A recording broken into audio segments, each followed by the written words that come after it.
صل وسلم وبارك على عبدك الرسول الكريم ورحمة للعالمين شفيع المذنبين سيدنا مولانا نبينا محمد وعلى آله وأهل بيته أولاده وذرياته وأزواجه وأصحابه وأوليائه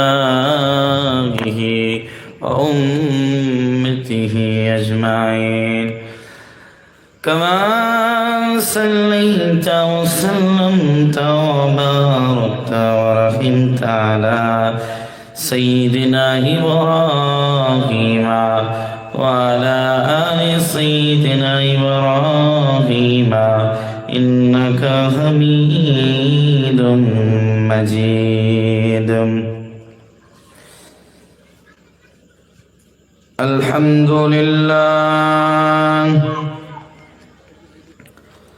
الحمد لله الذي جعل الشمس والقمر بحسبان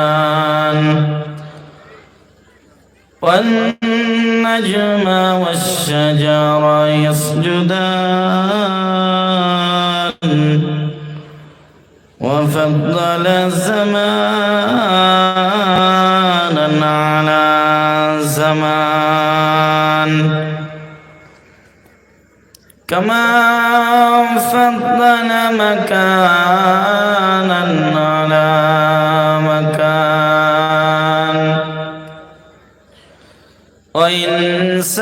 وإنسانا على إنسان ونشهد أن لا إله إلا الله وحده لا شريك له وأشهد أن محمدا عبده ورسوله الذي أرسله بالحق بشيرا ونذيرا وداعيا إلى الله بإذنه وسراجا منيرا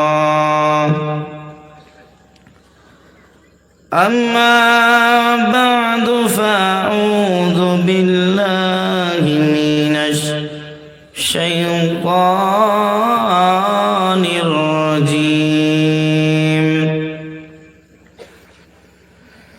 بسم الله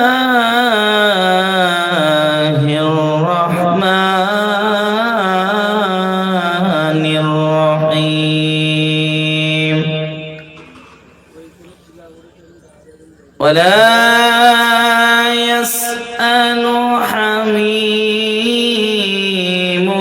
حميما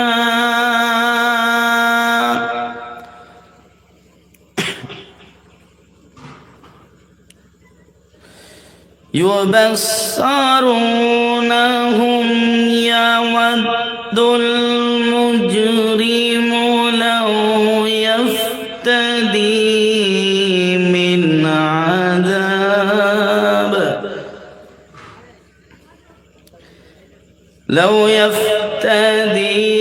من عذاب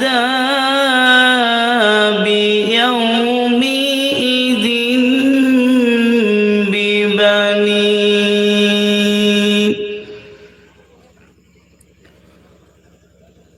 وقال النبي صلى الله عليه وسلم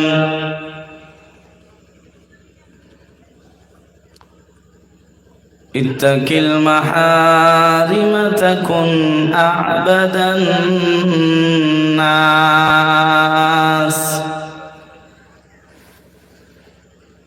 وقال تعالى في شان حبيبه وما زادهم إلا إيمانا وتسليما درد اللهم صل على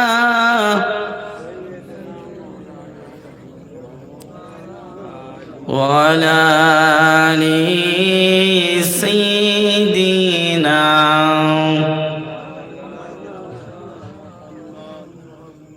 ভাইজান আপনারা এখানে আছেন তো নাকি?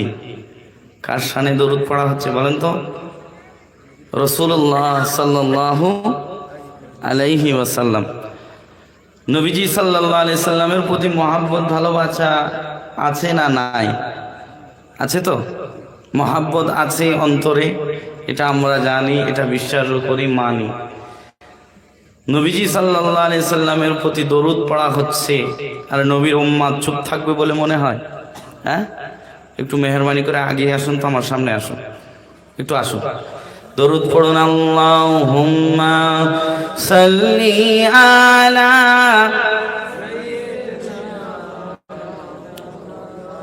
ওয়ালা আলি সাইয়্যিদিনা।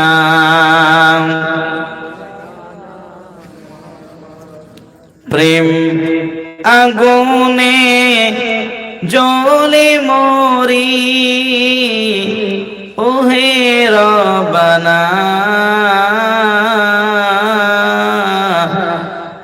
আমি জারি প্রেমের পাগল, সে তো মদিনায়। সুবহানাল্লাহ বলবেন না? আর একটু জোরে বলুন।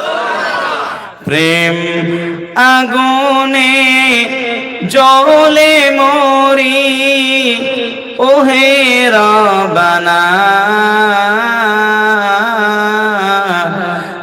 আমি জারি প্রেমের পাগল, সে তো মদিনায়। মন পাখিরে বলি তোরে উড়ে যা তুই সেই শহরে, যে শহরে গেলে পরে, যে শহরে গেলে পরে মিটবে মনের বেদনা, আমি জারি প্রেমের পাগল, সে তো মদিনায়। আমার সাথে বলুন, আমি জারি প্রেমের পাগল, সে তো মদিনায়। জোরে জোরে বলুন, আমি জারি প্রেমের পাগল, সে তো মদিনায়। প্রেম আগুনে জ্বলে মরি ওহে রব্বানা, আমি জারি প্রেমের পাগল, সে তো মদিনায়। ঘুরি আমি পাগল দেশে মনের প্যারা দেখবার আসে। পড়ুন না সুবহানাল্লাহ। ঘুরি আমি পাগল বেশে মনের প্যারা দেখবার আসে, যার ওসিলায় চিল্লাম খোদা, যার ওসিলায় পেলাম কোরআন, কি করে তাকে পাই বলো না,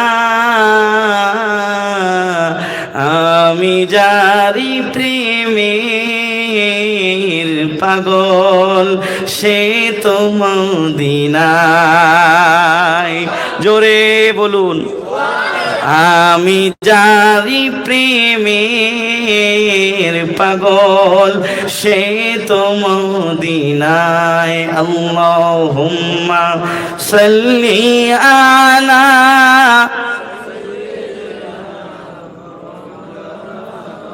ওয়ালা আলি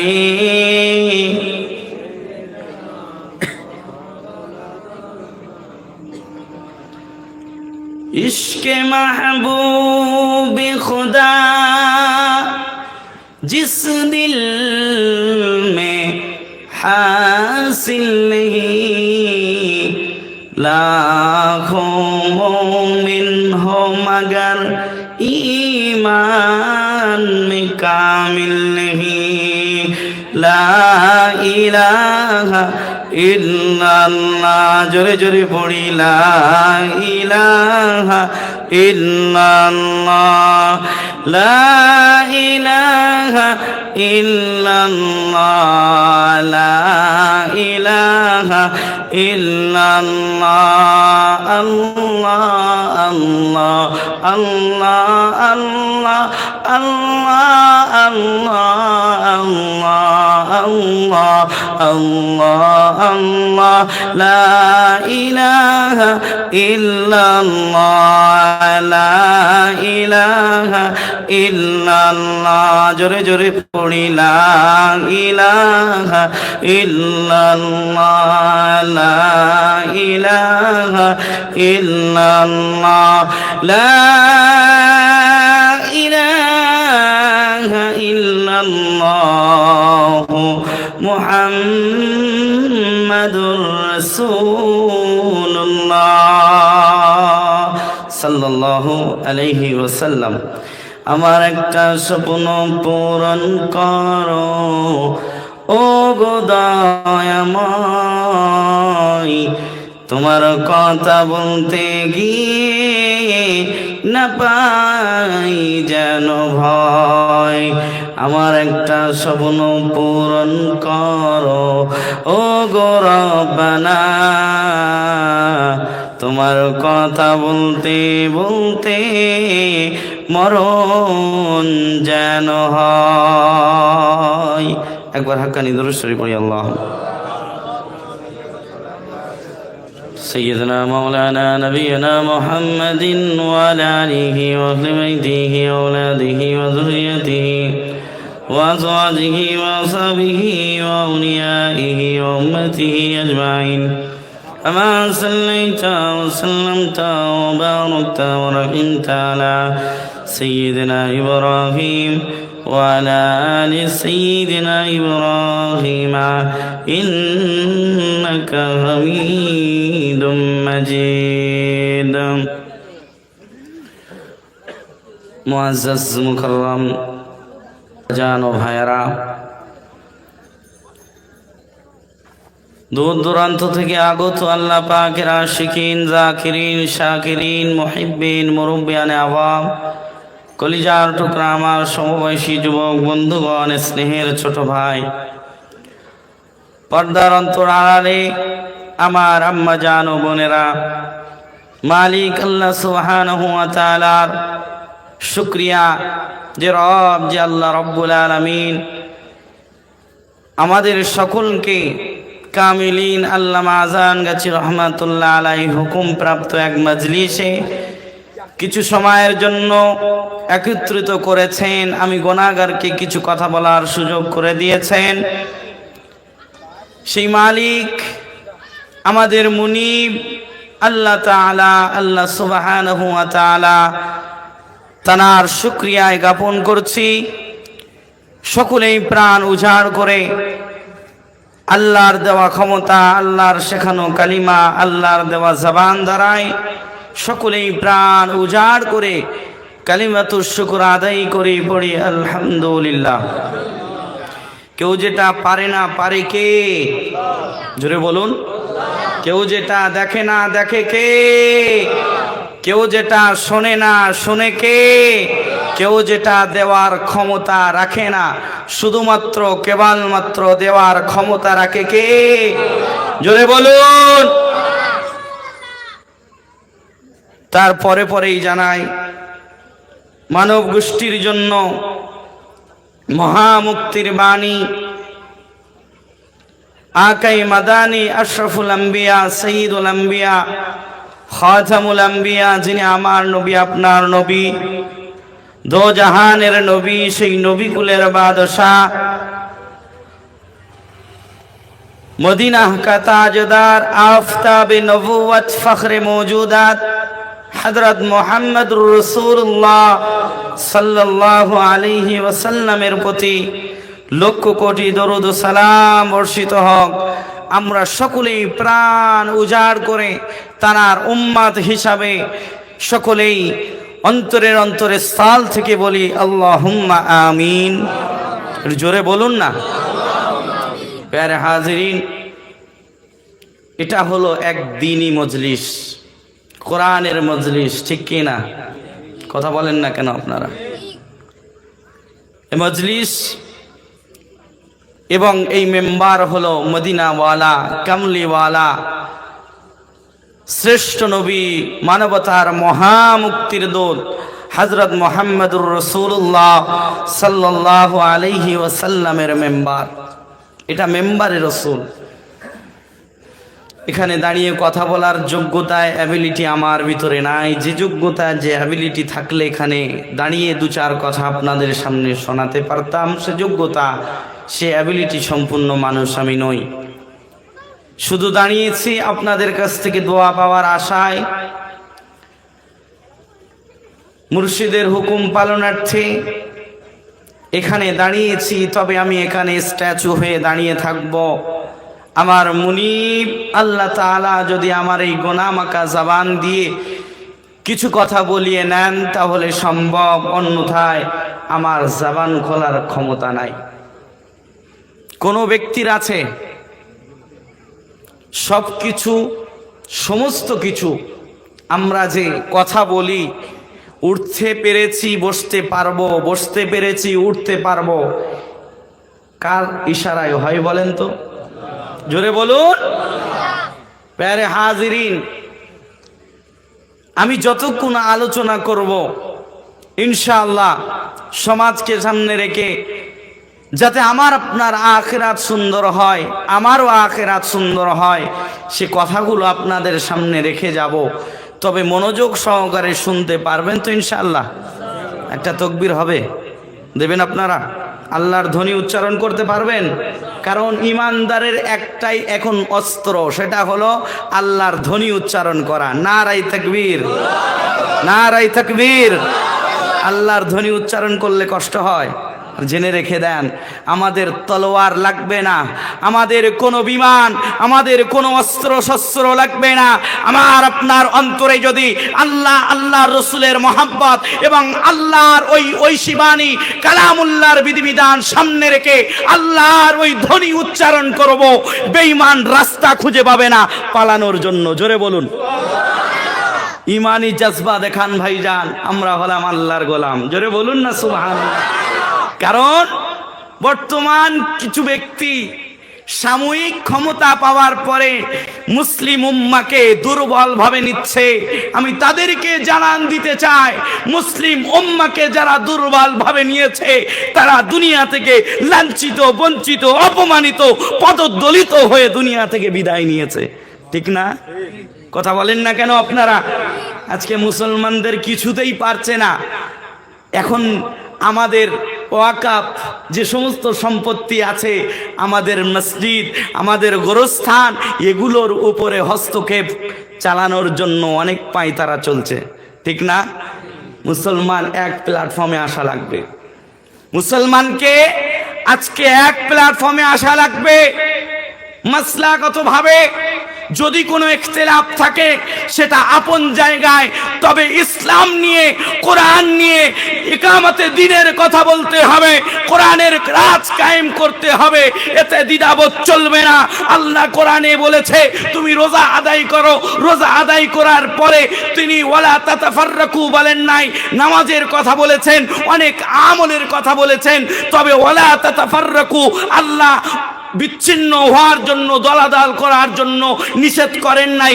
তবে আল্লাহ বলেছেন আকিমুদ্দিন ওয়ালা তাতাফাররাকু, তোমরা ইকামতে দ্বীনের জন্য তোমরা এক। জোরে বলুন সুবহানাল্লাহ। ইকামতে দ্বীনের জন্য, দিন প্রতিষ্ঠিতর জন্য সবার এক প্ল্যাটফর্মে আসা লাগবে। সাহাবাই কেরামদের ভিতরে ইখতিলাফ ছিল, তবে সাহাবাই কেরাম দিন কায়েমের জন্য, কোরআন কায়েমের জন্য সকলেই এক প্ল্যাটফর্মে থেকে বেঈমান কাফের মুশরিকদের বিপক্ষে যুদ্ধ করে আল্লাহর কোরআনের রাজ কায়েম করেছে। প্রত্যেক মুসলিম উম্মাকে আমি আজকের এখান থেকে জানান দিতে চাই, লাইভ চলছে, প্রত্যেক ওলামাকে আমি জানান দিতে চাই আজকে এক প্ল্যাটফর্মে আসা লাগবে। কারণ আমাদের মূল পরিচয় আমরা আল্লাহর গোলাম, আখিরি নবীর উম্মত, শেষ নবীর উম্মত। আমাদের কোরআন এক, আমাদের বাইতুল্লাহ এক, আমাদের নবী এক। আমরা আলাদা নয়, আমরা হলাম আল্লাহর প্রিয় গোলাম হতে চাই। জোরে বলুন, আর একটু জোরে বলুন। কষ্ট হচ্ছে? হ্যাঁ, যখন কোনো আলেম উঁচু গলায় কথা বলবে দেখবেন সেই আলেমের পিছনে নিজের কোনো স্বার্থ নাই, দ্বীনের স্বার্থ, কোরআনের স্বার্থ। জোরে বলুন। ওয়াকফ বোর্ডের উপরে এখন হস্তক্ষেপ করার জন্য অনেকভাবে করছে, তবে আমরা এটা জানি, আমরা জানি এটা কোনো কারোর সম্পদ নয়, এটা আমাদের পূর্বপুরুষ দ্বীনের জন্য, ইসলামের জন্য, মসজিদ মাদ্রাসার জন্য এবং গোরস্থানের জন্য তারা ওয়াকফ করেছেন আল্লাহর জন্য। জোরে বলুন সুবহানাল্লাহ। এর উপরে হস্তক্ষেপ করতে গেলে কারণ আমাদের ঈমানের সাথে সম্পৃক্ত। যদি মুসলমান আপনি চুপ হয়ে যান, আপনি যদি মাথা নিচু করে কথা বলেন, এমন এক সময় আসবে মসজিদে তারা পড়ে যাবে, এমন এক সময় আসবে আপনার চোখের সামনে আপনার পরদাদা, আপনার পূর্বপুরুষের কবর থেকে ওই সমস্ত লাশ তোলার পরে ফ্যাক্টরি বানানো হবে। সেই দিন কি কথা বলবেন? তখন কথা বলে আর কোনো লাভ হবে না। সময় থাকতে মুসলমানকে ঘুম থেকে জেগে উঠতে হবে, ঠিক না? কথা বলেন না কেন আপনারা? মুসলমান, ইমানদার এবং আল্লাহর গোলাম, আমি আপনাদেরকে অনুরোধ করব, হাক্কানি আঞ্জুমান সত্যের সংগঠন, প্রতিষ্ঠাতা আল্লামা আজানগাছি রহমাতুল্লাহ আলাই, তানার প্রতিষ্ঠান থেকে এসেছি। তবে এখানে কোরআন এবং নবীর হাদিস শোনাতে এসেছি। জোরে বলুন। এবং কোরআন এবং নবীর আদর্শের সাথে যে ব্যক্তির জীবন চরিত্র মিলে যাবে তানাদের কথা বলতে এসেছি। যদি কোরআন হাদিসের উপরে কারোর জিন্দেগি না থাকে, নবীর আদর্শের উপরে কোনো ব্যক্তির জিন্দেগি না থাকে, আমরা তানাদের মানি না, মানি না, মানি না। চূড়ান্ত শব্দ এটা, মানি না। ও মুসলমান, ইমানদার, আল্লাহর গোলাম, আমার আব্বা জানেনা, আমার ভাই জানেনা, শীতের রাত আমি আপনাদের বেশি কষ্ট দেব না। তবে আজকের এখানে বসেছেন, প্রতিজ্ঞা করেন, ওয়াদা করেন, আমি আমার ঈমানটাকে হেফাজত করব, অল্প আমল করব, সমস্যা নাই, তবে যেন ঈমান নিজের ভিতর থেকে চলে না যায়। ও দুনিয়ার মানুষ, ঈমানটা মহামূল্যবান সম্পদ। আল্লাহ রাব্বুল আলামিনের প্রতি দৃঢ় বিশ্বাস, নবীর প্রতি বিশ্বাস, কোরআনের প্রতি বিশ্বাস, এগুলো ঈমান। আমি আপনাকে বলতে চাই, আমি আপনাকে এটাই জানিয়ে দিতে চাই, সেটা হলো বর্তমান এমন এক পরিস্থিতি চলছে, আমাদের ঈমান কেড়ে নেওয়ার জন্য অনেক ষড়যন্ত্র চলছে। আমি মুসলিম উম্মাত সকলকে ডাক দিয়ে একটাই কথা বলতে চাই, ও আমার আব্বা জানেরা, আমার ভাই জানেরা, বিশেষ করে ও আমার যুবক ভাইয়েরা, আমি তোমাকে আহ্বান করেছি, আসো আসো, আমি তোমার কদমে লুটিয়ে পড়তে পারি, কারণ যুবকের বেশি দরকার ইসলামের জন্য। জোরে বলুন। ও দুনিয়ার মানুষ, আল্লাহর নবী যুবকদের বেশি ভালোবাসতেন, কারণ যুবকদের দ্বারাই ইসলাম এবং কোরআনের আল্লাহর দ্বীনের জন্য উপকার বেশি হয়েছে। জোরে বলুন সুবহানাল্লাহ। ও যুবক, তুমি স্কুল কলেজে ইউনিভার্সিটি যেখানেই থাকো না কেন, তোমার ঈমানটা যেন ঠিক থাকে। তুমি 5 ওয়াক্ত আযান যখন হবে 5 ওয়াক্ত নামাজের জন্য তুমি ব্যস্ত হয়ে পড়বে। এই কয়েকটি আমল সময় মতন নামাজ আদায় করো। ও আমার যুবক ভাই, আমি তোমাকে বলবো না তুমি আজকেই স্কুল ছেড়ে দিয়ে, কলেজ ছেড়ে দিয়ে মাদ্রাসায় ভর্তি হও, হাফেজ হও, মাওলানা হও, আমি এটা বলবো না। ও যুবক ভাই, তোমার ঈমানটা ইসলামের জন্য বড় প্রয়োজন। আমি তোমার হাতে না ধরে পাই ধরে বলবো, তুমি যেখানেই থাকো সমস্যা নাই, তবে কোরআনের বিধিবিধান তোমার মাথার তাজ করে তুমি রাখো। কারণ কোরআনের বিধিবিধান যদি তোমার কাছে প্রিয় হয়, যদি ইসলামের জন্য রক্ত দেওয়া লাগে, কোরআনের জন্য রক্ত দেওয়া লাগে, তোমার কাছে যদি কোরআন প্রিয় হয়, তোমার জান তখন আর প্রিয় হবে না। যার কাছে আল্লাহ আল্লাহর রাসূল প্রিয় হয়েছে, তারা নিজেদের জানগুলো কোরআনের জন্য, ইকামতে দ্বীনের জন্য বিলিয়ে দিয়েছেন। জোরে বলুন। ও আমার আব্বা জানেন, আমার ভাই জানে না, আমি বেশি লম্বা আলোচনা করব না।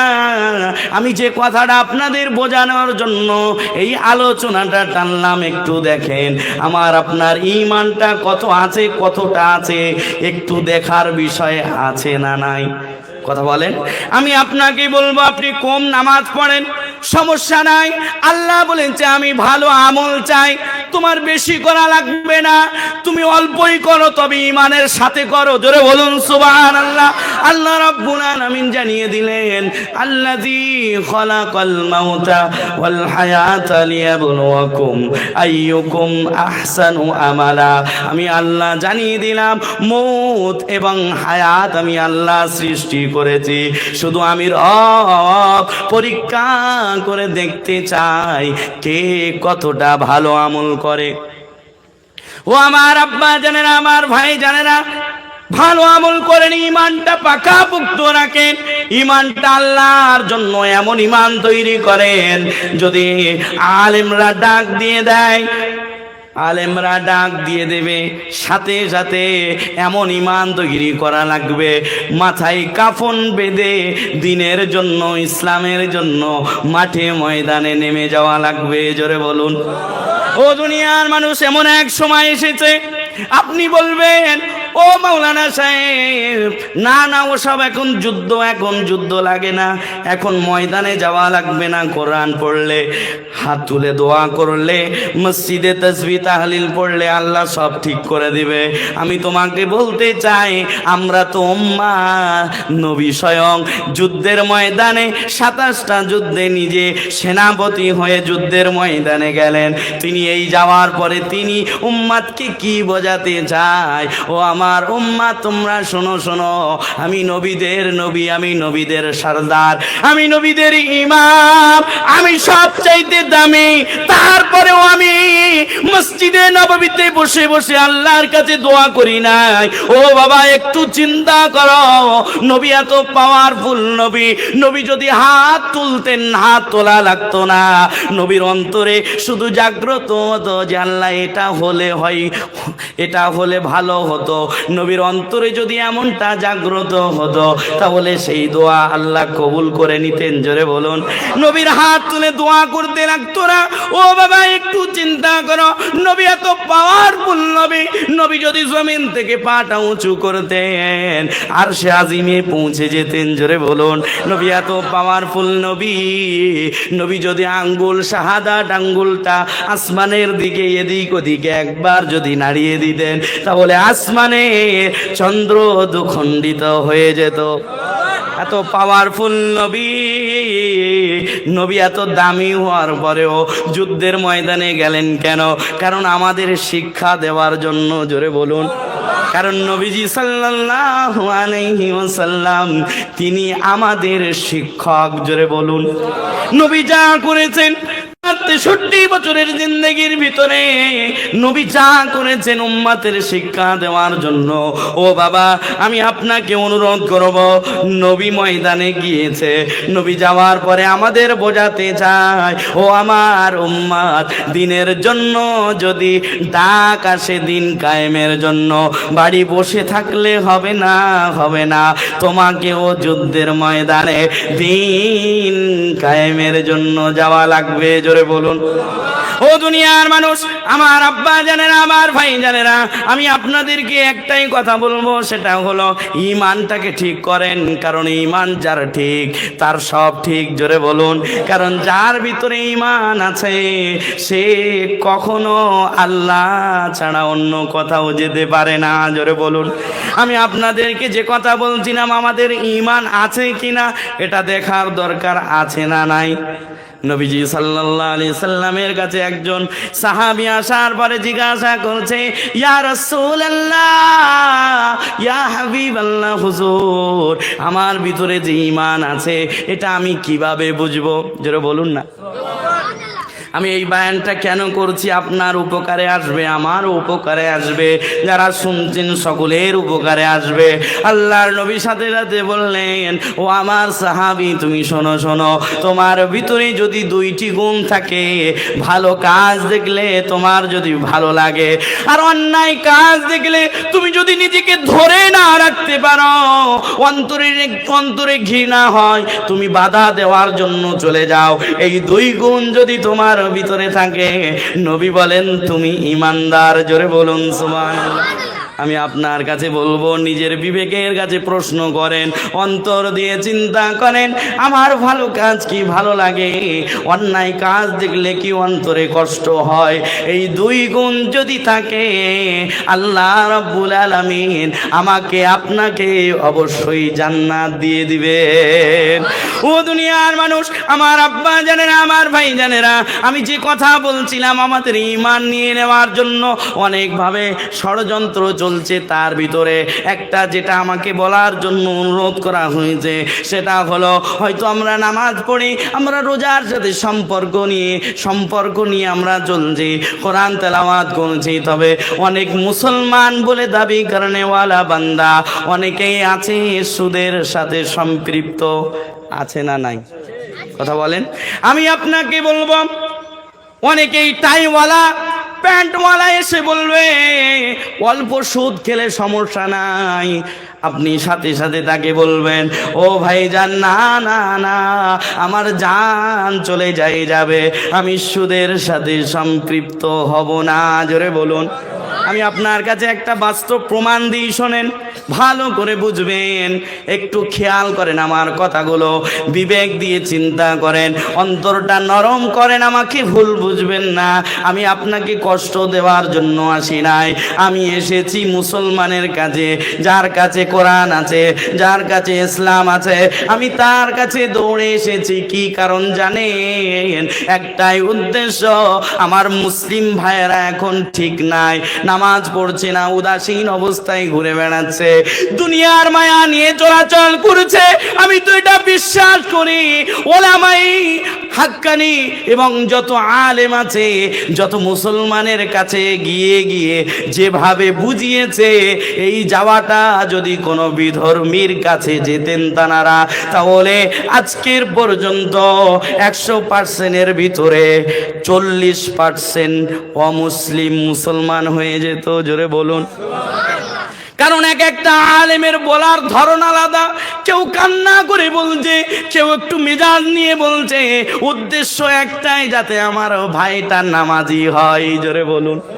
আপনি দেখেন, আপনি যে কোনো দরবারেই যাবেন, আপনি যে সিলসিলা করেন না কেন, যে পীরের অনুসরণ করে চলেন না কেন, সমস্যা নাই, যেখানেই যাবেন আপনাকে বলা হবে কোরআন মানো, হাদিস মানো, নামাজ পড়ো, ঠিক না? একটাই উদ্দেশ্য, মুসলিম উম্মাহ যেন জান্নাতি হয়। জোরে বলুন সুবহানাল্লাহ। মুজাদ্দিদে জামান আল্লাহর ওলি আল্লামা আজান গাছি রহমাতুল্লাহ আলাইহি, যিনি হযরতে ওমর রাদিয়াল্লাহু তাআলা আনহুর 37তম বংশধর মুজাদ্দিদে আল ফিসানি রহমাতুল্লাহ আলাইহি, তিনি যে বংশের লোক ছিলেন, হযরত মাওলানা শাহ সুফি মুফতি আজান গাছি রহমাতুল্লাহ আলাইহি একই বংশের লোক ছিলেন। জোরে বলুন। তিনি আল্লাহর বান্দাগুলোকে এই সুদের মারাত্মক ভাইরাস থেকে বাঁচানোর জন্য তিনি মারও পর্যন্ত খেয়েছিলেন। জোরে বলুন না আল্লাহু আকবার। ও দুনিয়ার মানুষ, মুজাদ্দিদ জামান যখন দেখলেন সমাজের সুদ বেড়ে গেছে, তিনি যখন বয়ান দিলেন, তাকরীর করলেন, তিনি যখন ওয়াজ করলেন, কোরআন থেকে আয়াত তুলে তুলে কিছু সংখ্যক মানুষ মুজাদ্দিদ জামানকে খারাপ ভাবলেন। খারাপ ভেবে মুজাদ্দিদ জামান আল্লাহর ওলি আল্লামা আজান গাছি রহমাতুল্লাহ আলাইহিকে আঘাত করলো, রক্তাক্ত করলো। আমার মুর্শিদ তিনি মদিনাওয়ালার আদর্শে আদর্শিত হয়ে মদিনাওয়ালা তায়েফের ময়দানে মার খেলেন। ও দুনিয়ার মানুষ, আমি আপনাকে অনুরোধ করে বলবো, মুজাদ্দিদ জামানের আদর্শ তিনি কপি করেছেন মদিনাওয়ালার। জোরে বলুন। আর একটু জোরে বলা যাবে না সুবহানাল্লাহ?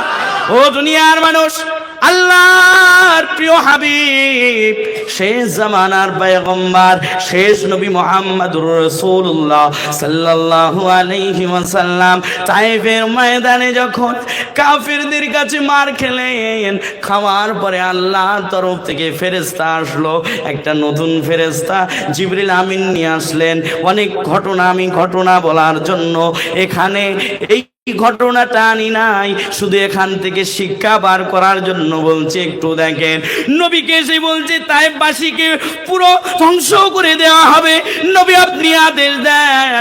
নবীজি সাল্লাল্লাহু আলাইহি সাল্লাম বললেন, না না, আমি নবী আশা করি এরা যদিও না মানে, তবে এদের দ্বারাই যে প্রজন্ম আসবে আমি আশাবাদী এই প্রজন্মগুলো আল্লাহকে মেনে নেবে, আল্লাহর সাথে কাউকে শরীক করবে না। জোরে বলুন। নবী কেমন দয়ালু দেখেন। নবী আল্লাহর কাছে দোয়া করলেন, ও রব্বুল আলামিন, আমি নবীকে তারা চিনতে পারে নাই, আমি যে নবী, আমি যে তোমার রাসূল তারা চিনতে পারে নাই। আল্লাহ, আমি দোয়া করছি এদেরকে ক্ষমা করে দাও। জোরে বলুন না। ও দুনিয়ার মানুষ, মুজাদ্দিদ জামান আল্লাহর ওলি আল্লামা আজান গাছি রহমাতুল্লাহ আলাইহি এই আদর্শটাকে তার বাস্তব রূপে রূপান্তর করলেন। কেমন দেখেন, যখন কিছু সংখ্যক মানুষ খারাপ ভেবে তাকে আঘাত করলো, ও দুনিয়ার মানুষ, তিনি সাথে সাথে বললেন, আল্লাহ, আমার কথা হয়তো ভালোভাবে হয় নাই, অথবা আমার কথা বুঝতে পারে নাই, সেই জন্য আমাকে আঘাত করেছে, আল্লাহ তুমি এদের মাফ করে দাও। একটু জোরে বলুন না। ও দুনিয়ার মানুষ, ওই ব্যক্তিগুলো দেখলো, যে ব্যক্তিকে আমি আঘাত করলাম, যে ব্যক্তিকে মারলাম, যে ব্যক্তিকে রক্তাক্ত করলাম, সেই ব্যক্তি আমাদের জন্য ঘুরিয়ে দোয়া করেছে আমার মুর্শিদের কাছে, তওবা করে ইসলামের সুচিতল ছায়াতলে ওই ব্যক্তিগুলো চলে আসলো। জোরে বলুন। আমি আপনাকে বলছি, দেখেন, অনেকে আজান গাছি রহমাতুল্লাহ আলাইহির ব্যাপারে অনেকভাবে মন্তব্য করবে, তবে আজান গাছি রহমাতুল্লাহ আলাইহি তার দ্বারাই যদি ইসলামের একটু পরিমাণ হলেও লাভ হয়, এবং তার প্রতিষ্ঠানের দ্বারাই যদি কোনো ব্যক্তি লাভময় নিজের ভিতরে ইসলামটাকে পরিপূর্ণ নিয়ে নামাজি হয়, কোরআন তেলাওয়াত করে, তবে আমার হিংসা হবে বলে তো মনে হয় না। হবে? কোনো ব্যক্তির দ্বারাই যদি ইসলামের উপকার হয়, আমার আপনার সেটা কার্যকারী হবে ওই ব্যক্তিকে সাপোর্ট করা, ওই ব্যক্তিকে আরো আগিয়ে উৎসাহ দেওয়া, যাতে ওই ব্যক্তির দ্বারাই আরো ইসলামের কাজ হয়। জোরে বলুন। আমি আপনাকে বলছি আমরা কেউ আলাদা নয়, আমরা কেউ আলাদা নয়, আমরা হলাম আল্লাহর গোলাম, আখিরি নবীর উম্মত। জোরে বলুন। ও দুনিয়ার মানুষ, মুজাদ্দিদে জামান আল্লাহর ওলি আল্লামা আজান গাছি রহমাতুল্লাহ আলাই তিনি সুদের কথা বললেন। আমি যে কথাটা বলছিলাম সেটা হলো, ও আমার আব্বা জানেরা, আমি আপনার কদমে লুটিয়ে পড়ে বলার জন্য প্রস্তুত আছি, আপনি এখানে আসুন। আমি আপনার কদমে লুটিয়ে পড়ে বলবো, সুদ নামক মারাত্মক এই ভাইরাস থেকে নিজেকে দূরে সরিয়ে রাখেন। কারণ আমি আপনাকে একটা কথা বলছি, দেখেন, একটু বিবেক দিয়ে চিন্তা করেন। আপনি হয়তো সুদের সাথে সম্পৃক্ত হওয়ার জন্য মনস্থ করছেন অথবা নিবেন বলে চিন্তা করছেন। নেওয়ার আগে একবার ভাবেন, আপনার যদি 40-50 বছর হয়, এরপরে গিয়ে যদি আপনি সুদের সাথে সম্পৃক্ত হওয়ার জন্য মনটাকে মনস্থ করলেন, আপনার মনের কাছে, বিবেকের কাছে প্রশ্ন করেন, এতদিন যে সময়টা চলে গেল, প্রায় 40-50 আপনার যত বয়স, আপনি নেওয়ার জন্য যখন মনস্থ করেছেন তার আগ মুহূর্ত পর্যন্ত একবার ভেবে দেখেন, আমি যে অবস্থায় ছিলাম এমন কোনো ব্যক্তি বলতে পারবে না যে এই এতদিন এত বছর আমি এক বেলা না খেয়েছিলাম। বলতে পারবে? কেউ পারবে? বলেন না কেন? কষ্ট হচ্ছে আপনাদের? বলেন না? কেউ বলতে পারবে যে এই আমার হায়াত থেকে 40 বছর চলে গেছে, তবে এই 40 বছরের ভিতরে আমি এক বেলা না খেয়েছিলাম, এমন কোনো ব্যক্তি আছে যে বলবে আমি পাই নাই খাবার? আপনাকে সেকেন্ডে সেকেন্ডে নিঃশ্বাস, অক্সিজেন আল্লাহ ফ্রিতে দিচ্ছেন, আপনাকে আল্লাহ খাওয়াচ্ছেন। আল্লাহ বলে, বান্দারে আমি তোর জন্য যথেষ্ট, আমি আল্লাহ রিজিকের দায়িত্ব নিয়েছি, তুই আমার ইবাদত কর। আমি এমন জায়গা থেকে আর রিজিক তালাশের চেষ্টা কর, চেষ্টা কর। আমি আল্লাহ এমন জায়গা থেকে রিজিকের ব্যবস্থা করব তুমি কল্পনাও করতে পারবে না। জোরে বলুন না। ও দুনিয়ার মানুষ, আমি আপনাকে বলবো, এটা যদি মনে করেন যে আমাকে আল্লাহ খাওয়াচ্ছে, এটার উপরে বিশ্বাস আছে তো নাকি? বলেন বলেন। খাওয়ানোর মালিককে? জোরে বলুন, খাওয়ানোর মালিককে? তাহলে আল্লাহ যদি আমাদের দায়িত্ব, আমাদের বন্টনের দায়িত্ব আল্লাহর কাছে যদি থাকে, তাহলে আমাদের চিন্তা করার কোনো दरकार नाई। अल्लाह रिस्क देता है कीड़ों को पत्थर में, तू क्यों परेशान है हीरे मती की चक्कर में। उड़ जा आसमान में, गोता लगा समंदर में, तुझे उतना ही मिलेगा जितना लिखा है तेरे मुकद्दर में। जोरे बोलून ओ दुनियार मानुष अपनी समुद्रेर भितरे एकबार डुबे देखें कत प्राणी आछे जादेर टन टन खाबार लागे, एदेरके खाबार खावाय, खाबार देवार दायित्व कार बोलेन? तानारा ओई प्राणीगुलो कि आल्लाहर काछे कखनो अभियोग करेছে नाकि? আমি আপনাকে বলবো না না না, সকলকে খাওয়ানোর দায়িত্ব আল্লাহর কাছে, কারণ আল্লাহ রিজিকের দায়িত্ব নিয়েছে। আমার আপনার দায়িত্ব হলো সময় মতন আল্লাহর ইবাদতে মগ্ন থাকা। জোরে বলুন। আচ্ছা বলেন, আল্লাহ আমাদের তৈরি করেছে তো নাকি? আল্লাহ যদি আমাকে না খাইয়ে রাখে, যদি তিনি না খাইয়ে রাখতে পছন্দ করেন, আমি সেই জিনিসে খুশি। জোরে বলুন না, এটা জোরে বলুন। কারণ আমার আপনার রব যদি ক্ষমতা না দিতেন, এই রূহ নামক জিনিসটা যদি আমার আপনার দেহের ভিতরে না দিতেন, আমি আপনি চলতে পারতাম? হাত থাকতো কিন্তু হাত দিয়ে কিছু কাজ করতে পারতাম না। পা থাকতো, পা দিয়ে চলাচল করার ক্ষমতা আমার ছিল না। আল্লাহ বলে ওই রূহটাও আমার হাতে, আমি আল্লাহ নিয়ন্ত্রণ করছি। যখন আমি আল্লাহ ডাক দিয়ে নিয়ে নেব, আমার কাছে তোমার আসতেই হবে। যখন রূহটা নিয়ে নেব, তোমার ওই রূহ যখন তোমার শরীর থেকে আমি রব বার করে নেব, তোমার হায়াত যখন শেষ হয়ে যাবে, তোমার বডিটা পড়ে থাকবে, হাত থাকবে কিন্তু হাত দিয়ে কিছু করতে পারবেন না। তাহলে সমস্ত কিছু যদি আল্লাহর হাতে থেকে থাকে, আমার চিন্তা করার দরকার আছে? ও দুনিয়ার মানুষ, আমার আব্বা জানেরা, আমার ভাই জানেরা, আমি আপনাদেরকে অনুরোধ করে বলবো, সুদের কয়েকটি ভয়াবহতা বলবো, আপনারা মনে রাখবেন। আর যারা সুদের সাথে সম্পৃক্ত আছেন অথবা নেওয়ার মনস্থ করেছেন, আমি আপনাদের হাত না ধরে পাই ধরে বলবো, আপনি এখান থেকে ফেরত আসেন, নইলে আপনার শেষ কিন্তু খুব মারাত্মক হবে। কারণ সুদ মারাত্মক এক বড় গুনাহ। ও দুনিয়ার মানুষ, আল্লাহ রাব্বুল আলামিন কোরআনুল কারীমের ভিতরে আমাদের জন্য ঘোষণা দিচ্ছেন, ঈমানদারকে ডাক দিয়ে বলছেন, ইয়া আইয়ুহাল্লাযীনা আমানু।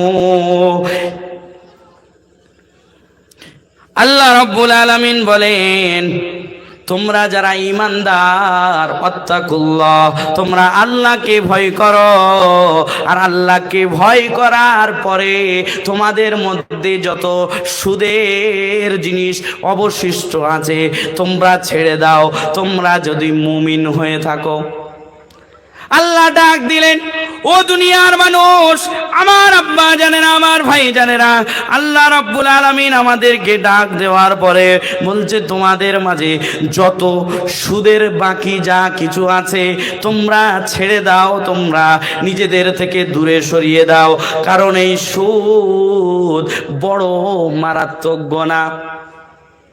ও দুনিয়ার মানুষ, আমি কোরআনুল কারীম থেকে যে আয়াতটা আপনাদের তুলে ধরলাম, কয়েকটা ভয়াবহতা আপনার কাছে শোনাই, একটু মনোযোগ সহকারে শুনবেন। আল্লাহর নবীর হাদিস থেকে আমি শোনাবো, কোরআন থেকে শোনাবো। ভয়াবহতা প্রথম নাম্বার হলো, আল্লাহ রাব্বুল আলামিন তিনি সূরাতুল বাকারার ভিতরে তিনি বলেন যে প্রথম নম্বর ভয়াবহতা হলো, আজকের আমার কথা শোনার পরে কেউ যদি সুদের সাথে সম্পৃক্ত, সুদের সাথে সম্পর্ক রেখে চলে, তাহলে সে যেন আল্লাহর সাথে যুদ্ধের ঘোষণা দিল। নাউজুবিল্লাহ পড়বেন না? এক নম্বর, ও দুনিয়ার মানুষ, আমি সংক্ষেপে বলছি, বেশি লম্বা করব না। আল্লাহ রাব্বুল আলামিন বলেন, কেউ যদি সুদের সাথে সম্পর্ক রেখে চলে, আজকের পর থেকে যদি এই কথাটা শোনার পরে কেউ যদি সুদের সাথে সম্পর্ক রেখে চলে, তাহলে সে যেন আল্লাহ এবং রসুলের সাথে যুদ্ধের ঘোষণা দিল। এক নাম্বার। দুই নাম্বার, ও দুনিয়ার মানুষ, আল্লাহ রাব্বুল আলামিন সূরাতুল বাকারার আর এক আয়াতে বলেন, কেউ যদি সুদ নিয়ে থাকে এরপরেও যদি না ছাড়ে, তাহলে সে যেন কিয়ামতের ময়দানে পাগল অবস্থায় উঠবে। নাউজুবিল্লাহ পড়বেন না? ও দুনিয়ার মানুষ, তাহলে এক নাম্বার, কেউ যদি সুদের সাথে সম্পর্ক রেখে চলে, সে যেন আল্লাহ এবং রসুলের সাথে যুদ্ধের ঘোষণা দেয়। আব্দুল্লাহ ইবনে আব্বাস রাদিয়াল্লাহু তাআলা আনহুমা, তানার একটা রেওয়ায়াত আছে, কিয়ামতের ময়দানে আল্লাহ রাব্বুল আলামিন সুদখোরগুলোকে তলোয়ার দিবে, বলবে, হে সুদখোর, তলোয়ার নাও, আল্লাহ আল্লাহর রসুলের সাথে যুদ্ধের জন্য প্রস্তুতি নাও। নাউজুবিল্লাহ পড়বেন না? ও দুনিয়ার মানুষ, আমার আব্বা জানেন, আমার ভাই জানেনা, তাহলে দ্বিতীয় ভয়াবহতা হলো, কেউ যদি সুদ নিয়ে থাকে, সুদ খাওয়া মানে কিয়ামতের ময়দানে পাগল অবস্থায় ওঠা।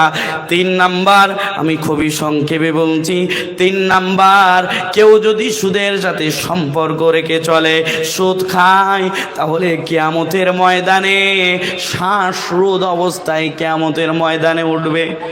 যদি গলায় ফাঁস লাগানো হয়, কোনো কিছু লাগানো হয়, দম বন্ধ হয়ে যায়, এমনটা মনে হয়, আহ আহ, এমনটা হয় কি হয় না? আল্লাহ রাব্বুল আলামিন তানার হাবিবের দ্বারাই জানিয়ে দিলেন, আকিলুর রিবা ইউবাসু ইয়াউমাল কিয়ামাহ মাজনুনান ইউখনাক।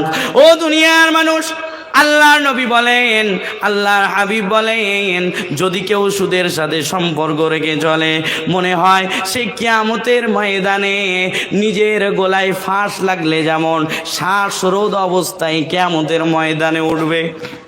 চার নম্বর ভয়াবহতা আল্লাহ রাব্বুল আলামিন তার হাবিবের দ্বারাই জানিয়ে দিলেন, কেউ যদি সুদের সাথে সম্পর্ক রাখে, আল্লাহর নবী, আল্লাহর হাবিব মুহাম্মাদুর রাসূলুল্লাহ সাল্লাল্লাহু আলাইহি ওয়াসাল্লাম তিনি বলেন, ইযা যাহারা যিনা ওয়ার রিবা ফি ক্বরিয়া قد أحلوا أنفسهم عذاب الله।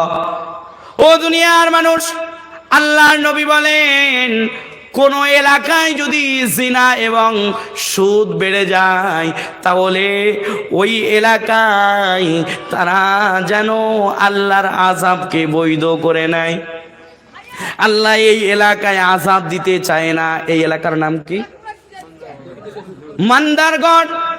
এই এলাকায় আল্লাহ রাব্বুল আলামিন আযাব দিতে চায় না। তবে দুই শ্রেণী এমন আছে যারা আল্লাহর আযাবকে এই এলাকায় বৈধ করে নেয়। তাই সেই দুই শ্রেণী হলো, 1 নাম্বার জিনাকারী, 2 নাম্বার সুদখোর। এই দুই ব্যক্তির কারণে অনেক নিরপরাধ ব্যক্তির উপরেও আযাব আসে। আমি আপনাকে অনুরোধ করব, ও আমার আব্বা জানেরা, আমার ভাই জানেরা, আমি আপনাদেরকে হাতে না ধরে পায়ে ধরে বলবো, সুদ থেকে নিজেকে দূরে নিয়ে আসেন। আল্লাহর নবী বলেন 4 নাম্বার ভয়াবহতা, যেটা বলছিলাম 4 নাম্বার ভয়াবহতা, কোনো এলাকায় যদি সুদ এবং জিনা বেড়ে যায়, ওই এলাকায় আল্লাহর আযাব বৈধ হয়ে যায়। তাহলে 4 নাম্বার ভয়াবহতা বুঝলাম। 5 নাম্বার ভয়াবহতা হলো সুদ খাওয়া মানে নিজেদের পেটটা বিশাল বাড়ির মতন হওয়া, ওই পেটে বিষাক্ত সাপ চলাচল করে। একটা জিনিস ভাবেন, আল্লাহ নবী সাল্লাল্লাহু আলাইহি ওয়াসাল্লাম যখন মেরাজে গেলেন, আল্লাহর নবীকে যখন ভ্রমণ করাচ্ছেন, জিবরিল আমিন জান্নাত জাহান্নাম ভ্রমণ করাচ্ছেন, নবীজি বলেন, আমি এমন এক ব্যক্তির কাছে গেলাম, সেখানে গিয়ে দেখি সেই ব্যক্তিগুলোর পেটগুলো বিশাল বাড়ির মতন, ওই পেটে সাপ চলাচল করছে, বড় বড় সাপ। আমি আপনাকে অনুরোধ করব, আল্লাহর নবী বলেন, আমি জিবরিল আমিনকে জিজ্ঞাসা করলাম, এরা কারা? জিবরিল আমিন বলে, এরা হলো সুদখোর। এই ভয়াবহতা ভালো করে নোট করবেন আর বাড়িতে টাঙিয়ে রাখবেন। ঘরে ঢোকার সময় একবার যেন দেখতে পান, দরওয়াজার সামনে রাখবেন। শোয়ার সময় যেখানে আপনি শোন, সেখানে আপনি একবার টাঙিয়ে রাখবেন। আপনার সর্বসময় যেন চোখে পড়ে, আর এই মারাত্মক নামক গুনাহ থেকে আপনি যেন দূরে সরে আসতে পারেন। 5 নাম্বার ভয়াবহতা আপনার কাছে শোনালাম। 6 নাম্বার ভয়াবহতা, আল্লাহর নবী বলেন, সুদের 70টি ভাগ, তার ভিতরে সব চাইতে নিম্নতর স্তর হলো নিজেরা আপন মায়ের সাথে বিবাহ করা, অর্থাৎ জিনা করা। নাউজুবিল্লাহ পড়ে। এই ভয়াবহতাগুলো ব্রেনে খাটাবেন, বিবেকে রাখবেন যে আমি যদি সুদের সাথে সম্পৃক্ত থাকি, আপন মায়ের সাথে, এটা কি কল্পনা করা যায় নাকি? বলেন, আপন মায়ের সাথে বিবাহ করার নাই, অর্থাৎ জিনা করা। নাউজুবিল্লাহ পড়েন। ও দুনিয়ার মানুষ, আমার আব্বা জানে না, আমার ভাই জানে না, 7 নাম্বার ভয়াবহতা, আল্লাহর নবী বলেন, তোমরা 7টি মারাত্মক ধ্বংসাত্মক গুনাহ থেকে নিজেদেরকে বাঁচিয়ে রাখো। সেই 7টির ভিতরে আল্লাহর নবী এই সুদের কথাও বললেন। সুদ খাওয়া মানে দুনিয়া এবং আখিরাত ধ্বংস করে দেওয়া। ও দুনিয়ার মানুষ, আমার আব্বা জানেরা, আমার ভাই জানেরা, 8 নাম্বার ভয়াবহতা হলো সুদ খাওয়া মানে কিয়ামত পর্যন্ত রক্তের নদীতে সাঁতার কাটা। আল্লাহর নবী বলছেন, আমি এক রাতে স্বপ্ন দেখলাম, 2 ব্যক্তি আসলো, একটা পবিত্র জায়গায় নিয়ে যাওয়ার জন্য আমাকে নিয়ে যাচ্ছে। আমরা একটা জায়গায় গিয়ে দেখি একটা সমুদ্র, রক্তের সমুদ্র। ও দুনিয়ার মানুষ, এক ব্যক্তি আছে আর কিনারায় এক ব্যক্তি আছে। ওই ব্যক্তিটা যখন ওই সমুদ্র থেকে যখন ডুবতে ডুবতে কিনারায় আসে, এই যে কিনারায় যে ব্যক্তিটা দাঁড়িয়ে আছে, ওই ব্যক্তিটার চারিপাশে অনেক পাথর আছে, ওই পাথরটা নিচ্ছে, আর সমুদ্রে যে ব্যক্তিটা রক্তের সমুদ্রে আছে, ওই ব্যক্তিকে আবার আঘাত করছে, আবার মাঝখানে চলে যাচ্ছে, এভাবে চলছে। আল্লাহর নবী বলেন, আমি জিজ্ঞাসা আলোচনা করলাম এরা কারা, জবাব আসলো এরা হলো সুদখোর। একটু ভেবে দেখেন তো, রক্তের নদীতে সাঁতার কাটতে হবে কিয়ামত পর্যন্ত যদি সুদের সাথে সম্পর্ক রেখে দুনিয়া থেকে বিদায় নেন। কত ভয়াবহতা! একটু আমরা খেয়াল করে দুনিয়ায় চলবো ইনশাআল্লাহ। এই সুদের সাথে যদি সম্পর্ক রেখে আপনি চলেন তাহলে কি হবে জানেন? আপনার নামাজ গ্রহণযোগ্য হবে না, আপনার কোনো ইবাদত গ্রহণযোগ্য হবে না। তাহলে প্রথম নাম্বার ভয়াবহতা, সুদ খাওয়া মানে আল্লাহ এবং রসুলের সাথে যুদ্ধের ঘোষণা দেওয়া। 2 নাম্বার, সুদ খাওয়া মানে কিয়ামতের ময়দানে পাগল অবস্থায় ওঠা। 3 নাম্বার, সুদ খাওয়া মানে কিয়ামতের ময়দানে শ্বাসরোধ অবস্থায় ওঠা। 4 নাম্বার, সুদ খাওয়া মানে এলাকায় আযাব বৈধ করে নেওয়া। 5 নাম্বার, সুদ খাওয়া মানে নিজেদের পেটগুলো বিশাল বাড়ির মতন হওয়া আর ওই পেটে সাপ দেখা দেওয়া, সাপ চলাচল করা। 6 নাম্বার, সুদ খাওয়া মানে নিজের আপন মায়ের সাথে বিবাহ করা। 7 নাম্বার, সুদ খাওয়া মানে দুনিয়া আখিরাত ধ্বংস করা। 8 নাম্বার, সুদ খাওয়া মানে কিয়ামতের আগ মুহূর্ত পর্যন্ত রক্তের নদীতে সাঁতার কাটতে থাকা। আমরা খাবো আর সুদ? বলুন না ইনশাআল্লাহ। আর সুদের সাথে সম্পর্ক রাখবো না, বলুন ইনশাআল্লাহ। ও দুনিয়ার মানুষ, আমি আপনাদেরকে যে কথা বোঝানোর জন্য এত দূরে আসলাম, সুদ মারাত্মক এক গুনাহ। আমি ছেড়ে দেওয়ার জন্য প্রস্তুত আছি তো ইনশাআল্লাহ? যদিও আপনার ভিতরে না থাকে, আমি আপনাকে বলবো আপনি মনস্তর করেন, আপনি নিয়ত করেন আমি জিন্দেগিতে সুদের ধারে পাশেও যাব না ইনশাআল্লাহ। আপনাদের কষ্ট হচ্ছে বলে মনে হয়, সুদের কথা বললে অনেক জায়গায় আওয়াজ কমে যায় জানেন। বলে মাওলানা সাহেব ডিজিটাল যুগ, এখন সুদের সাথে সম্পর্ক না রেখে চলা যায় নাকি? অনেক আবার পাকড়ি পরে জুব্বা পরে নবীর মেম্বারে বসে বলে ব্যাংকে টাকা রাখার পরে যে ইন্টারেস্টটা হয় এটা জায়েজ। নাউজুবিল্লাহ পড়বেন না? একটু জোরে বলুন না নাউজুবিল্লাহ। বিবেক আছে বলে মনে হয়? আল্লাহর নবী বলেন কুল্লু করদিন মানফাআতান ফাওয়া রিবা, ওই সমস্ত ঋণ যা থেকে অল্প পরিমাণও আশা করা এটাই সুদ। ফাহুয়া রিবা, এটাই সুদ। কিভাবে বলে আল্লাহ পাকই জানে। আরো যে কত কিছু আলেম আছে জায়েজ করবে আল্লাহ পাকই জানে। এদের থেকে দূরে থাকবেন। ইন্টারেস্ট বলে ব্যাংকে তুমি টাকা রেখেছো, রাখার পরে ওই টাকা থেকে যে টাকাগুলো বাড়বে ওটা তোমার জন্য হালাল, তুমি যেখানে ইচ্ছা লাগাতে পারো। নাউজুবিল্লাহ পড়ে। কিভাবে বললো? বিবেক তার ঠিক জায়গায় ছিল, আবার কিতাবের দলিল দিচ্ছে। এটা বিশ্বাস করা যায়? কথা বলেন না কেন আপনারা? আমি আপনাদেরকে অনুরোধ করব, অনেকেই আসবে এমন সাজে, মাওলানা সেজে আসবে, টুপি সেজে আসবে আমার আপনার ঈমানটাকে কেড়ে নেওয়ার জন্য। আল্লাহর নবী বলেন যদি ভালোর থেকে ভালো কিছু দেখতে চাও আলেমদের ভিতরে দেখবে, এবং খারাপ থেকে খারাপ কিছু দেখতে চাও সেটাও আলেমদের ভিতরে দেখবে। নবীর কথা, আমার কথা নয়। সেই জন্য যাচাই বাছাই করে আলেমদের কথা শোনা লাগবে। অনেক আলেম দেখবেন সুন্দর কথা বলছে, মিষ্টি কথা বলছে, তবে 1 ঘন্টা বায়ানের মধ্যে এমন এমন কথা বলবে যে কথার মাধ্যমে আপনি সুবহানাল্লাহ আল্লাহু আকবার বলেছেন, সেটা আদৌ আপনার ঈমানের বিপক্ষে যায়। আপনি তো কোরআন হাদিস বোঝেন না, তার সাথে তাল মিলানোর কারণে আপনার ঈমান চলে যাবে। খুব সূক্ষ্ম জিনিস, খুব সূক্ষ্ম জিনিস। আমাদের কাছে মূল্য নাই কেন জানেন? আমরা তো ঈমান পেয়েছি, ঈমান তো আনি নাই। সাহাবায়ে কেরাম ঈমান আনার জন্য অনেক কষ্ট করেছিলেন, নিজের জান দিয়ে দেওয়ার জন্য প্রস্তুত ছিল। তবে আমরা তো ঈমান পেয়েছি। বাপদাদা মুসলমান ছিল, আব্বা মুসলমান, মুসলিম ঘরে জন্ম নিয়েছি, কালিমা পড়েছি, মুসলমান। কোনো কষ্ট করতে হয় নাই, সেই জন্য ঈমানের মূল্য নাই আমাদের কাছে। তাহলে আমি যে আলোচনাগুলো করলাম হয়তো একটু এলোমেলো হয়েছে, তারপরেও সারমর্ম বোঝা গেল। সুদ ছেড়ে দেওয়া লাগবে কি লাগবে না?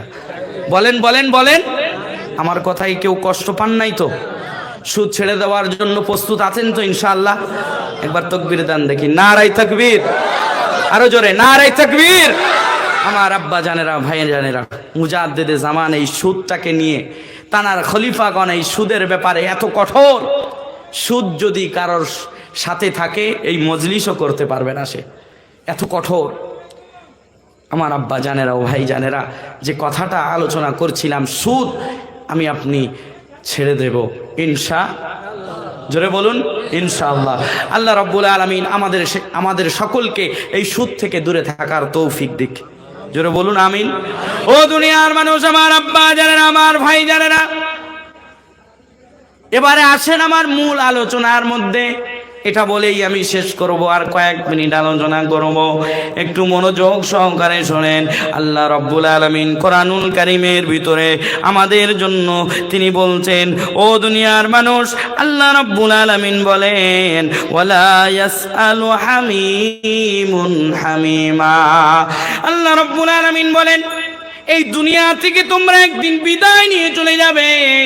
এই বিদায় নিয়ে যাওয়ার পরে যখন তোমরা আল্লাহর কাছে দণ্ডায়মান হবে, আল্লাহর কাঠগড়ায় যখন তোমরা হাজিরা দিবে, ওই হাজিরার সময় তোমাদের যখন বিপদ তোমরা দেখবে, জাহান্নাম সামনাসামনি দেখবে, তোমার নেকি কমতি পড়ে যাবে। জেনে রেখে দাও ও আমার আব্বা জানেরা, আমার ভাই জানেরা, আমরা যদি দুনিয়াকে কাজে না লাগাই, দুনিয়ায় যদি খারাপ কাজ করতে করতে সুদের সাথে সম্পর্ক রেখে দুনিয়া থেকে যদি বিদায় নিয়ে চলে যাই, তাহলে আমাদের জাহান্নামে যাওয়া লাগবে। ও দুনিয়ার মানুষ, আল্লাহ বলেন, ওয়ালা ইয়াসালু হামিমুন হামিমা। সেদিন বন্ধু অপর বন্ধুকে খোঁজ খবর নিবে না। হাসরের ময়দানের কথা আল্লাহ রাব্বুল আলামিন এই কথা বললেন। ও দুনিয়ার মানুষ, আল্লাহ বলেন, ইউবাসসারুনাহুম, অথচ তাদের সামনাসামনি রাখা হবে, সামনাসামনি থাকবে, তারপরেও পরিচয় দিবে না, বন্ধু বন্ধু খোঁজ খবর নিবে না। ও আমার আব্বা জানেরা, দুনিয়ায় বিপদে পড়লে কত ব্যক্তি ছুটে আসে আমাদের বাঁচানোর জন্য, তবে দুনিয়ায় এই বিপদ থেকে উদ্ধার করার জন্য যারা ছুটে আসে, হাসরের ময়দানে যদি আপনার নেকি কমতি পড়ে যায়, আপনাকে পরিচয় দিবে না, আপনাকে নেকিও দিবে না, আপনার সাথে সম্পর্ক দুনিয়ায় ছিল ঠিক কথা, তবে হাসরের ময়দানে ওই সম্পর্কটা মেনে নিতে প্রস্তুত হবে না। একটু খেয়াল করেন, আল্লাহ রাব্বুল আলামিন বলেন, ইয়াওয়াদ্দুল মুজরিমু লাউ ইফতাদি মিন আযাব ইয়াউমিইযিম বিবানি।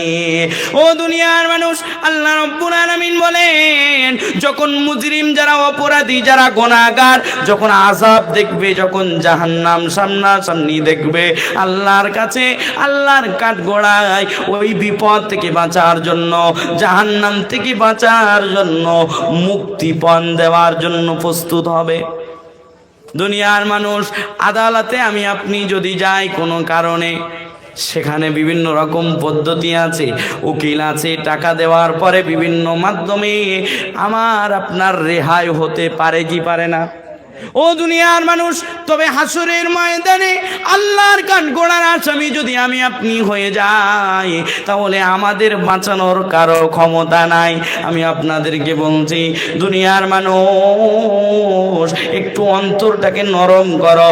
হাসরের ময়দানে কেমন পরিস্থিতি হবে, আল্লাহ এই পরিস্থিতিটা শুনিয়ে আমাদের সামনে যেন তুলে ধরেছে। এ আমার বান্দা, হাসরের ময়দানে এমন পরিস্থিতি হবে, একবার দেখো দেখো, আর নিজেকে শুধরে নাও, নিজেকে নামাজিওয়ালা বানিয়ে নাও, নিজেকে আমার ইবাদত করনেওয়ালা বানিয়ে নাও। যদি দুনিয়াকে কাজে লাগিয়ে তুমি যদি আমার কাছে আসতে পারো, তাহলে এই আমার কাঠগড়াই তোমাকে দাঁড়ানো লাগবে না। আমি তোমার আমলনামা দেখে খুশি হয়ে তোমাকে জান্নাত দিয়ে দেব। জোরে বলুন ও দুনিয়ার মানুষ, ওই ব্যক্তিটা, ওই অপরাধীটা জাহান্নাম সামনাসামনি দেখার পরে, আযাব সামনাসামনি দেখার পরে আল্লাহর কাছে ফরিয়াদ করবে, আল্লাহ ওই আযাব থেকে বাঁচার জন্য আমি মুক্তিপণ দেওয়ার জন্য প্রস্তুত। মুক্তিপণ দিতে চাইবে। ও দুনিয়ার মানুষ, সেই পরিস্থিতিটা আল্লাহ রব্বুল আলামিন আমাদের সামনে যেন তুলে ধরলেন। ওই ব্যক্তি তখন বলবে, বিবানি, আল্লাহ আমার সন্তানকে দিয়ে দেওয়ার জন্য প্রস্তুত নিলাম। মুক্তিপণ হিসাবে আমি আমার হালাত বলছি। আমার সন্তান, আমার একটা কন্যা সন্তান আছে হুমায়রা, আমার ওই বেটি। কেউ যদি এখন বলে, ও মিজান, তোমাকে এত সম্পদ দেওয়া হবে, এত গাড়ি বাড়ি দেওয়া হবে, তোমার অমুক জায়গা থেকে অমুক ফ্ল্যাট দেওয়া হবে, এত টাকা দেওয়া হবে, তুমি তোমার বেটিকে দিয়ে দাও। আমি আমার হালাত বলছি, আমি তো দিতে প্রস্তুত হব না। কোনো বাপ পারবে? হ্যাঁ? ও দুনিয়ার মানুষ, তুমি হাসরের ময়দানে কেমন পরিস্থিতি হবে একটু চিন্তা করে দেখেন। যে নিজের সন্তান দিয়ে দেওয়ার জন্য প্রস্তুত হবে, জাহান্নাম সামনে থাকবে, আল্লাহকে বলবে, আল্লাহ মুক্তিপণ নেন, আমার সন্তানকে দিয়ে দিলাম। শুধু তাই না, নিজের বিবিকে দিয়ে দেওয়ার জন্য প্রস্তুত হবে। ওয়াসাহিবাতিহি ওয়া আখি, ওই ব্যক্তি বলবে, ওই নাফরমান ব্যক্তিটা বলবে, আল্লাহ আমার বিবিকে দিয়ে দিলাম, আমার ভাইকেও দিয়ে দিলাম। একটু চিন্তা করেন, বিবির জন্য অনেক সন্তান আছে নিজের পিতামাতার সাথে খারাপ ব্যবহার করে। এটা অন্যায়, তবে করে থাকে কি থাকে না? ভালোবাসার খাতিরে নিজের বিবির প্রতি কতটা মহাব্বত। তবে কোনো সন্তান যদি পিতামাতার সাথে খারাপ ব্যবহার করে, তার এই কপাল থেকে জান্নাত কেটে দেওয়া হবে, সে জান্নাতি হতে পারবে না। ও দুনিয়ার মানুষ, একটু চিন্তা করেন, বিবির মহাব্বত অন্তরে কতটা থাকার পরে এমনটা করতে পারে। তবে হাসরের ময়দানে এতটা করুণ পরিস্থিতি হবে, ওই ব্যক্তিটা বলবে, আল্লাহ আমার বিবি দিয়ে দিলাম, তারপরে বলবে, আল্লাহ আমার ভাইকে দিয়ে দিলাম। একটু তো চিন্তা করেন কেমন পরিস্থিতি হবে, যে পরিস্থিতিকে সামনে রেখে আপনি নিজের বিবি দেওয়ার জন্য প্রস্তুত হবেন, মুক্তিপণ হিসাবে নিজের ভাইকে দেওয়ার জন্য প্রস্তুত হবেন। আমি আপনাকে বলছি তা নয়, শুধু এটা বলে ক্ষান্ত নয়, আল্লাহরও কঠিন শব্দ বলেছেন, ওয়াফাসিলাতিল্লাতি তুবি। ও দুনিয়ার মানুষ, আল্লাহ রাব্বুল আলামিন বলেন, কিয়ামতের ময়দানে যারা মুজরিম হবে, তারা যাদের কাছে দুনিয়ায় জ্ঞাতি গোষ্ঠী যাদের কাছে গিয়ে নিজের আশ্রয় পেত, তাদেরকেও দিয়ে দেওয়ার জন্য প্রস্তুত হবে। শুধু তাই নয়, আল্লাহ রাব্বুল আলামিন বলেন, ওয়া মান ফিল আরদি জামিআ সুম্মা ইউনজি। ওই ব্যক্তি তখন বলবে, আল্লাহ শুধু তাই নয়, দুনিয়ায় আমার যত সম্পদ ছিল দিয়ে দিলাম মুক্তিপণ হিসাবে, সুম্মা ইউনজি, আমাকে বাঁচাও। আল্লাহ তখন বলবে, না না। ও দুনিয়ার মানুষ, আল্লাহ তখন বলবে, কাল্লা ইন্নাহা লাযা। আল্লাহ বলবে, কখনো না, ইন্নাহা লাযা, আমি তোমার জন্য লাযা নামক জাহান্নাম তৈরি করে রেখেছি। একটু চিন্তা করেন তো কেমন পরিস্থিতি হবে, যে পরিস্থিতিতে আমি আপনি মুক্তিপণ হিসাবে মুক্তিপণ দেওয়ার জন্য প্রস্তুত হয়ে যাব। আল্লাহ তখন বলবে, না, মুক্তিপণ এখানে নেওয়ার সময় নয়, আমি আল্লাহ তোমাকে মুক্তিপণ নিয়ে মাফ করতে পারবো না। কাল্লা, কখনো না, ইন্নাহা লাযা, আমি আল্লাহ তোমাকে লাযা নামক জাহান্নামের দরওয়াজা দিয়ে জাহান্নামে ফেলবো। এই লাযা নামক জাহান্নামের কাজ কি? আল্লাহ বলেন, নাজ্জাআতাল লিশাওয়া, নাজ্জাআতাল লিশাওয়া, এই দরওয়াজায় প্রবেশ করতে দেরি, গা থেকে চামড়া খসে পড়ে যেতে দেরি হবে না। একটু চিন্তা করেন ভাইজান, একটু চিন্তা করেন, দুনিয়ার মায়া নিয়ে পড়ে আছেন, আল্লাহর ইবাদত ভুলে আছেন, দুনিয়ার শান শওকাত, নিজের সম্পদ, নিজের ব্যবসা নিয়ে পড়ে আছেন, এদিকে যে আল্লাহর ইবাদত থেকে দূরে আছেন, আল্লাহর গুণগান, আল্লাহর গুণকীর্তন থেকে আপনি দূরে আছেন, এটা তো চিন্তা করলেন না। একটু চিন্তা করেন, আল্লাহ রাব্বুল আলামিন বলেন, তাদউ মান আদবারা ওয়া তাওয়াল্লা, এই লাযা নামক জাহান্নামের দরওয়াজা তাদেরকে ডাকবে যারা সত্য আল্লাহর নিদর্শন অর্থাৎ কোরআন পাওয়ার পরে যারা মুখ ফিরিয়ে নিয়ে চলে গেছিল, অর্থাৎ যারা নামাজ পড়বে না, যারা আল্লাহর বিধিবিধান মেনে নিবে না, তাদের জন্য লাযা নামক জাহান্নাম। আল্লাহ রব্বুল আলামিন আমাদের সকলকে এই কথাগুলো মেনে নিয়ে বাস্তব জীবনে রূপান্তর করার তৌফিক দান করুক। সকলে বলুন আমিন। আমার কথায় কেউ কোনো কষ্ট পান নাই তো? এরপরেও যদি কেউ কষ্ট পেয়ে থাকেন আমাকে ছোট ভাই হিসাবে, নাতি হিসাবে ক্ষমা করবেন, দোয়া করবেন, ভালো থাকবেন, সুস্থ থাকবেন। আমি আপনার জন্য দোয়া করি আপনি যাতে নামাজ এবং নুরানি কোরআনি ওজিফা, হালাল রুজি এবং আল্লাহর ভয় অন্তরে রেখে চলতে পারেন। আল্লাহ রব্বুল আলামিন উভয়কেই, আমাকে, আপনাকে, বক্তা শ্রোতা সকলকেই শোনার থেকে বেশি বেশি, আমি গুনাহগারকে বলার থেকে বেশি বেশি আমল করার আল্লাহ তৌফিক দান করুক। একটু জোরে বলুন না আল্লাহুম্মা।